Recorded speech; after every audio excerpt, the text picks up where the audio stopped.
The latest now on Congressman George Santos, charged with wire fraud, money laundering, and theft of public funds. He's out on bond after pleading not guilty and vowing to stay in Congress. Senior congressional correspondent Rachel Scott has the story. Good morning, Rachel. George, good morning to you. Just 24 hours after Congressman George Santos turned himself over to authorities, he will return right back here to Capitol Hill, not only as a member of Congress, but also as a criminal defendant. He's still resisting calls from his party to resign and now says he still plans to run for re-election. Will you resign, George? Congressman George Santos surrendering to authorities, pleading not guilty to 13 federal counts, making his way through a scrum of reporters and photographers to declare his innocence. I'm going to fight the witch hunt. I'm going to take care of clearing my name. Santos is facing charges of wire fraud, money laundering, and theft of public funds. He's also accused of unemployment fraud, receiving thousands in benefits even though he had a job making $120,000 a year. Why would you apply for unemployment benefits when you had a job making $120,000 a year? Rachel, this is part of my defense. This is inaccurate information, and I will get to clear my name on this. During the pandemic, it wasn't very clear. I don't understand where the government's getting their information, but I will present my facts. Prosecutors say that you got over $20,000 in unemployment benefits, sir.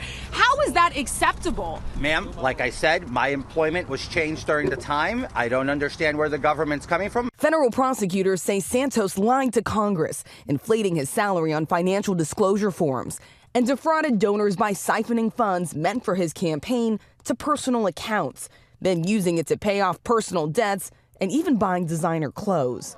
He surrendered his passport and was released on a $500,000 bond. But still, Santos is defiant, not backing down. Are you planning on running for re-election? Yes, I am. For months, he's been at the center of controversy, accused of lying about nearly every aspect of his life, from his education to his background. And now at least a dozen House Republicans are calling on him to resign. It's a distraction, and it's a punchline. House Speaker Kevin McCarthy, who is counting on Santos's vote to remain in power, is not calling for him to step down.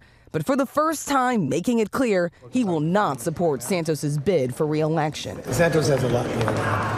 I think he has other things to focus on in his life than running for stuff. McCarthy keenly aware of his razor-thin majority in the House. As for Congressman Santos, he's due back in court June 30th. He's also facing a separate investigation by the House Ethics Committee, as well as fraud charges out in Brazil. A hearing on that case is expected later today, George. Okay, let's bring in our chief legal analyst, Dan Abrams. A lot of charges out there. What would his defense be? His defense would have to be something like mistake, misunderstanding. Look, he's making it a political defense for now. He's saying, why aren't they going after Joe Biden, et cetera? But when you get into a courtroom, you have to actually present a legal defense. And I would presume the defense would be they misunderstood what certain expenses were, they misinterpreted it, and also he would probably argue with regard to his intent that, okay, maybe there were some mistakes made, but they weren't done for the specific purpose of engaging in any sort of wrongdoing. Is that where the other lies he's told on his resume could come into play? So the other lies could come in only really in a potential, let's say, plea deal, right? It might make them less likely to want to do a deal with him. They might want to make the offer less attractive because of the other potential charge. And by the way, those could also come up in a potential sentencing, but they're not going to come up specifically, meaning the resume stuff, et cetera. That's not going to come up in the context of this case. Now, so far, Republicans are saying that he can hold on to his seat until he's convicted. So the question is how long? Right. And that's an interesting way to punt it, right? To say, well, look, hey, if he's convicted of a crime, then we're going to have a serious discussion. Well, that could be a long time from now, and his re-election's in 2024. So it's not that far away. So it's a nice way for them to say, well, we'll deal with this once the courts deal with it. It may take a while. Because they need his vote. Yeah, well, they need his vote, and that's a close district, right? The last thing they want is a new election right now. Dan Abrams, thanks very much.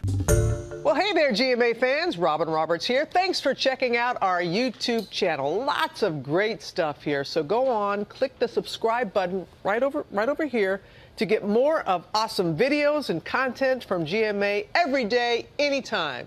We thank you for watching, and we'll see you in the morning on GMA.